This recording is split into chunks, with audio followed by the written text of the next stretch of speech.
আসসালামু আলাইকুম বন্ধুরা। 11 সেপ্টেম্বর 2001 এমন একটি ভয়াবহ দিন যা আমেরিকার মতো বৃহত্তম দেশকে ভূমিকম্পের মতো কম্পিত করে দিয়েছিল। এমন একটি দিন যা পৃথিবীকে চিরতরে বদলে দিয়েছিল। 2 দশক পরেও এই দিনের প্রভাব এখনও আমাদের দৈনন্দিন জীবনে দেখা যায়। আমাদের জীবনে এই দিনের তাৎপর্য কতটা আপনি বিশ্বাস করবেন না, যা আমাদের জীবনযাত্রায় গভীর প্রভাব ফেলেছে। আজকের ভিডিওতে জানার চেষ্টা করি কি ঘটেছিল সেদিন। এই ভিডিওটি দেখুন। এটি ছিল 11 সেপ্টেম্বর সকালের দৃশ্য। Today, our fellow citizens, our way of life, our very freedom came under attack in a series of deliberate and deadly terrorist acts. বন্ধুরা, 11 সেপ্টেম্বর সকালে আমেরিকান এয়ারলাইন্সের ফ্লাইট 11 বোস্টন আন্তর্জাতিক বিমানবন্দর থেকে উড্ডয়ন করে এবং এই ফ্লাইটের গন্তব্য লস অ্যাঞ্জেলেস পর্যন্ত। প্রায় 92 জন যাত্রী এই বিমানে উঠেছিলেন, যার মধ্যে 11 জন ক্রু সদস্য এবং 81 জন যাত্রী ছিলেন। বিমানটি উড্ডয়নের 15 মিনিট পর দেখা যায় যে এই 81 জন যাত্রীর মধ্যে 5 জনই আসলে ছিনতাইকারী। এই ছিনতাইকারীরা যাত্রীদের উপর চাপ প্রয়োগ করে বিমানটি ছিনতাই করে এবং তারা জোর করে ককপিটে প্রবেশ করে। তাদের মধ্যে 33 বছর বয়সী ইজিপশিয়ান ন্যাশনালিটির মোহাম্মদ আত্তা নামক একজন ছিনতাইকারী ছিলেন, যিনি একজন প্রশিক্ষণপ্রাপ্ত পাইলট। তিনি বিমানের পাইলট এবং সহ পাইলটের কাছ থেকে বিমানের নিয়ন্ত্রণ ছিনিয়ে নেন এবং সরাসরি ওয়ার্ল্ড ট্রেড সেন্টার অর্থাৎ বিশ্ব বাণিজ্যিক কেন্দ্রের দিকে বিমানটি উড়িয়ে দেন। ওয়ার্ল্ড ট্রেড সেন্টার তখন আমেরিকার একটি স্মৃতিস্তম্ভ এবং ঐতিহাসিক ভবন ছিল এবং এটি একসময় বিশ্বের সবচেয়ে উঁচু ভবনগুলোর মধ্যে একটি এবং নিউ ইয়র্কের আকর্ষণীয় কেন্দ্র ছিল। এই বিমানটি সোজা ওয়ার্ল্ড ট্রেড সেন্টারের উত্তর টাওয়ারের দিকে নিয়ে বিমানটিকে সেখানে ক্র্যাশ করে দেয়।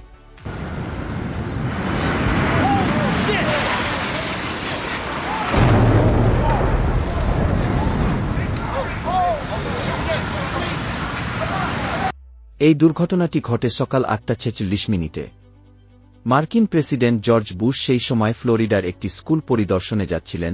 তিনি পথে ছিলেন এবং যখন হোয়াইট হাউসের চিফ অফ স্টাফ এই দুর্ঘটনার খবর পান, তিনি জর্জ বুশকে বলেন যে ওয়ার্ল্ড ট্রেড সেন্টারে অ্যাটাক হয়েছে, একটি বিমান সেখানে ক্র্যাশ হয়েছে, আর বুশ তা বিশ্বাস করেন না।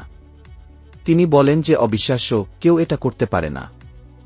তিনি বলেন যে অবশ্যই সেই পাইলটের হার্ট অ্যাটাক অথবা অন্য কিছু একটা হয়েছে এবং সেই কারণেই বিমানটি এই ভবনে বিধ্বস্ত হয়েছে, নইলে এটি কিভাবে ঘটতে পারে। Sir, it appears a small twin-engine prop plane crashed into one of the towers at the World Trade Center in New York City. Our collective response was, oh, what a horrible accident. The pilot must have had a heart attack or something. শুধুমাত্র 17 minute পরে জানা যায় যে United এয়ারলাইন্সের flight 175 ও 5 জন hijacker দ্বারা hijack করা হয়েছে। আবারও হাইজ্যাকাররা পাইলটদের কাছ থেকে বিমানের নিয়ন্ত্রণ কেড়ে নেয় এবং প্রথম দুর্ঘটনার মাত্র 17 মিনিট পরে ছিনতাইকারীরা আবারও ওয়ার্ল্ড ট্রেড সেন্টারের দিকে তাক করে এবং দক্ষিণ টাওয়ারে বিমানটি ক্র্যাশ করে দেয়। দ্বিতীয় দুর্ঘটনাটি ঘটে দ্বিতীয় টাওয়ারে।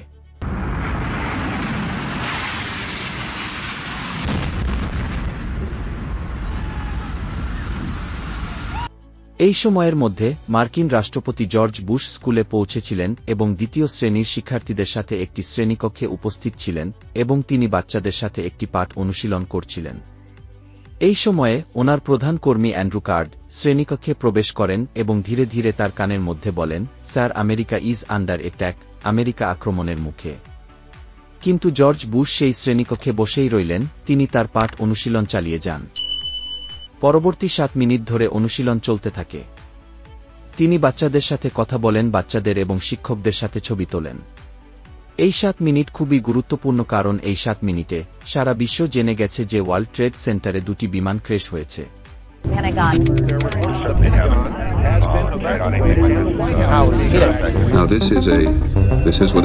পরবর্তীতে অনেকেই এর জন্য জর্জ বুশের সমালোচনা করেন।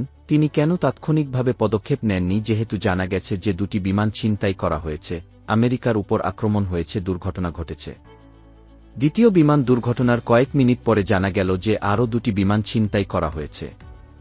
একটি আমেরিকান এয়ারলাইন্সের ফ্লাইট 77 যা ওয়াশিংটন আন্তর্জাতিক বিমানবন্দর থেকে উড্ডয়ন করেছিল। এই বিমানটি লস অ্যাঞ্জেলেস যাচ্ছিল এবং এই বিমানেও 5 জন ছিনতাইকারী রয়েছে। দ্বিতীয় ফ্লাইটটি হল ইউনাইটেড এয়ারলাইন্সের ফ্লাইট 93, এটি নিউ জার্সি থেকে ক্যালিফোর্নিয়া যাচ্ছিল, এতে 4 জন ছিনতাইকারী রয়েছে। ছিনতাইকারীরা এই 2টি ফ্লাইটকে ওয়াশিংটন ডিসির দিকে ঘুরিয়ে দেয়। বন্ধুরা, ওয়াশিংটন ডিসি হল মার্কিন যুক্তরাষ্ট্রের রাজধানী। ওয়াশিংটন ডিসি থেকে একটু বাইরে মার্কিন প্রতিরক্ষা বিভাগের সদর দপ্তর ভবন, এটিকে পেন্টাগন বলা হয়। পেন্টাগন দেখতে নিজের মধ্যে একটি ইউনিক বিল্ডিং। ছিনতাইকারীরা ফ্লাইট 77-কে এই দিকে ঘুরিয়ে দেয় এবং এই পেন্টাগন বিল্ডিংয়ে বিমানটি ক্র্যাশ করে দেয়। Yeah, stop all departures. Stop all. Yeah, went in the Pentagon. Oh my goodness. Oh my goodness. We're looking at a live picture from Washington. এই সময়ের মধ্যে তৃতীয় দুর্ঘটনার পর মার্কিন যুক্তরাষ্ট্রের সমগ্র আকাশসীমা বন্ধ করে দেওয়া হয়েছে। আকাশে থাকা সমস্ত বিমানকে তাদের নিকটতম বিমানবন্দরে অবতরণের নির্দেশ দেওয়া হয়েছে। সকাল 9:30 পেন্টাগন ভবনে তৃতীয় দুর্ঘটনা ঘটে, যার ফলে ভবনের একটি বড় অংশ ধ্বংস হয়। তারপর সকাল 9:49 ওয়ার্ল্ড ট্রেড সেন্টারের সাউথ টাওয়ারে বিমান দুর্ঘটনার কারণে পুরো ভবনে আগুন লেগে যায়।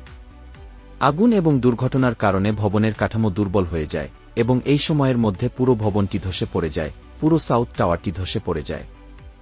এরই মধ্যে চতুর্থ ছিনতাই করা বিমানের ভোর সকলকে উদ্বিগ্ন করতে শুরু করে।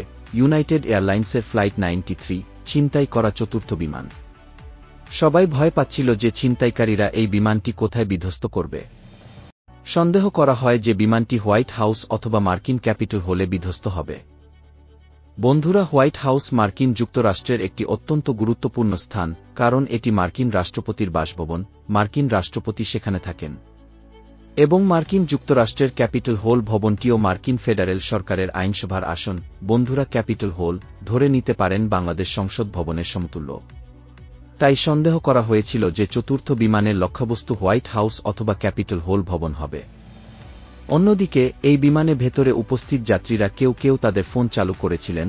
তারা তাদের পরিবারের সদস্যদের কাছ থেকে ফোন কলে জানতে পারেন আমেরিকায় আসলে কি ঘটছে। 3টি বিমান ক্র্যাশ হয়েছে। ওয়ার্ল্ড ট্রেড সেন্টারে আক্রমণ করা হয়েছে এবং ওয়ার্ল্ড ট্রেড সেন্টার ভেঙে ফেলা হয়েছে। শীঘ্রই এই বিমানে বসে থাকা যাত্রীরা বুঝতে পেরেছিলেন যে এখানে কি ঘটছে। তারা বুঝতে পারেন যে তাদের বিমানটিও ছিনতাই করা হয়েছে, আর অন্যান্য বিমানগুলি মতো তাদের বিমানটিকেও শীঘ্রই ক্র্যাশ করা হতে পারে। তাদের সামনে খুব বেশি বিকল্প ছিল না, হয় তারা বসে বসে ক্র্যাশ হওয়ার অপেক্ষা করতেন, না হয় তারা ছিনতাইকারীদের বিরুদ্ধে লড়াই করতেন। আর এই লোকেরা ছিনতাইকারীদের বিরুদ্ধে লড়াই করার সাহস দেখিয়েছিলেন।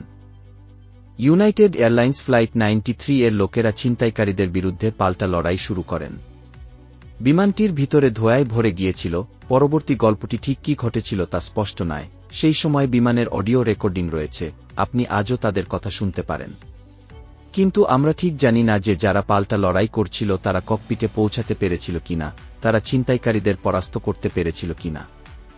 কিন্তু আমরা কেবল জানি যে যাত্রীরা পাল্টা লড়াই করার চেষ্টা করেছিল এবং এই বিমানটি অবশেষে একটি মাঠে বিধ্বস্ত হয়েছিল, একটি খালি মাঠে।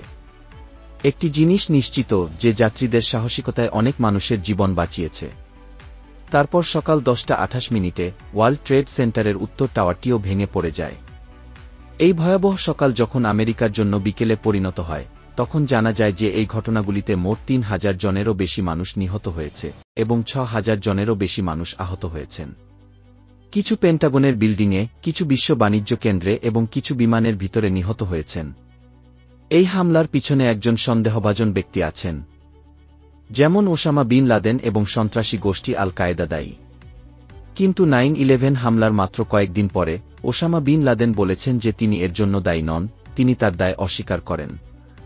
কিন্তু 2004 সালে যখন মার্কিন নির্বাচন অনুষ্ঠিত হয়, এই ঘটনার প্রায় 3 বছর পরে ওসামা বিন লাদেনের একটি পাবলিক টেপ রেকর্ডিং প্রকাশিত হয়, যেখানে তিনি এই হামলার সমস্ত স্বীকারোক্তি গ্রহণ করেন। আল কায়েদার এই আক্রমণের পিছনে অনেক উদ্দেশ্য ছিল। একটু জেনে নেই কি ছিল সেই উদ্দেশ্য। যুক্তরাষ্ট্র মধ্যপ্রাচ্যের দেশে হস্তক্ষেপ করার চেষ্টা করছিল, এটি ইসরায়েলকে সমর্থন করার চেষ্টা করছিল, লেবাননে মুসলিমদের বিরুদ্ধে যা ঘটছে তা সমর্থন করার চেষ্টা করছিল, চেচনিয়ায় তারা রাশিয়াকে মুসলিমদের বিরুদ্ধে অপরাধে সমর্থন করার চেষ্টা করছিল, আমেরিকা ইরাকের বিরুদ্ধে নিষেধাজ্ঞা ঘোষণা করছিল, আমেরিকা সৌদি আরবের সাথে সহযোগিতা করছিল, তারা সৌদি আরবে তার সৈন্য পাঠাচ্ছিল। এই কারণেই আল কায়েদা এবং ওসামা বিন লাদেন সহ আমেরিকার উপর আক্রমণ করে। মূলত তারা এই বিষয়গুলির কারণে আমেরিকাকে শিক্ষা দিতে চেয়েছিল। 9/11 এর পরে বিমানবন্দরের নিরাপত্তা নিয়মে আরেকটি আশ্চর্যজনক পরিবর্তন এসেছে। আপনি জেনে অবাক হবেন যে 2001 সালের আগে বিশ্বের সবচেয়ে সাধারণ বিমানবন্দরগুলি খুব বেশি নিরাপত্তা তল্লাশি করা হতো না। তারা কেবল আইডি চেক করত, এবং শপিং মলে আপনি যে মেটাল ডিটেক্টর দেখতে পান, বিমানে ওঠার আগে একই নিরাপত্তা তল্লাশি করা হতো। ফ্লাইটে ওঠার জন্য আপনাকে তাড়াতাড়ি আসতেও হতো না, 15 মিনিট বা আধ ঘন্টা আগে আসলেই যথেষ্ট হতো। কিন্তু 9/11 এর পর সবকিছু বদলে যায়। আজ পুরো শরীরের স্ক্যান বাধ্যতামূলক, ব্যক্তিগত পরিচয়পত্র পরীক্ষা, পাসপোর্ট পরীক্ষা, এবং আপনাকে একটি বোর্ডিং পাস দেওয়া হয় এবং আপনার পকেট খালি করতে বলা হয়। ব্যাগ চেক করার সময় আপনাকে ল্যাপটপ এবং অন্যান্য ডিভাইস বের করতে হয়। বিমানে আপনি কত তরল বহন করতে পারবেন তাও সীমাবদ্ধ, এবং এমন অনেক ছোট ছোট বিধিনিষেধ রয়েছে যা আগে কখনো ছিল না। 2003 সালের প্রথম দিকে প্রথমবারের মতো পাইলটদের সুরক্ষার জন্য অস্ত্র দেওয়া হয়, ককপিটের দরজাগুলিকে অনুপ্রবেশ থেকে রক্ষা করার জন্য শক্তিশালী করা হয়। ওসামা বিন লাদেন এই আক্রমণের অজুহাত ব্যবহার করেছিলেন যে মার্কিন যুক্তরাষ্ট্র মধ্যপ্রাচ্যের দেশগুলিতে প্রচুর হস্তক্ষেপ করে, তাই তারা এই হামলা করেছে। কিন্তু 9/11 এর পরে এটি আরও বেশি দেখা যায়। 9/11 এর পর আমেরিকা এই সন্ত্রাসী গোষ্ঠীগুলিকে খুঁজে বের করার জন্য আফগানিস্তান আক্রমণ করে, এবং আমেরিকা 20 বছর ধরে আফগানিস্তানে রয়েছে। তবে ওসামা বিন লাদেনকে অবশ্যই হত্যা করা হয়েছে, সেই পুরো ঘটনা আমার অন্য ভিডিওতে পাবেন। এই ঘটনার কথা বলতে গেলে ওসামা বিন লাদেন বলেছিল যে মুসলমানদের উপর নির্যাতন করা হচ্ছে, তাই সে প্রতিশোধ নিচ্ছে। কিন্তু 9/11 এর পর মুসলমানদের উপর আক্রমণ আরও বেড়ে যায়। যদি আপনাদের ভিডিওটি ভালো লাগে তবে অবশ্যই সাবস্ক্রাইব করবেন এবং লাইক দিয়ে সাথে থাকবেন। সবাইকে ধন্যবাদ।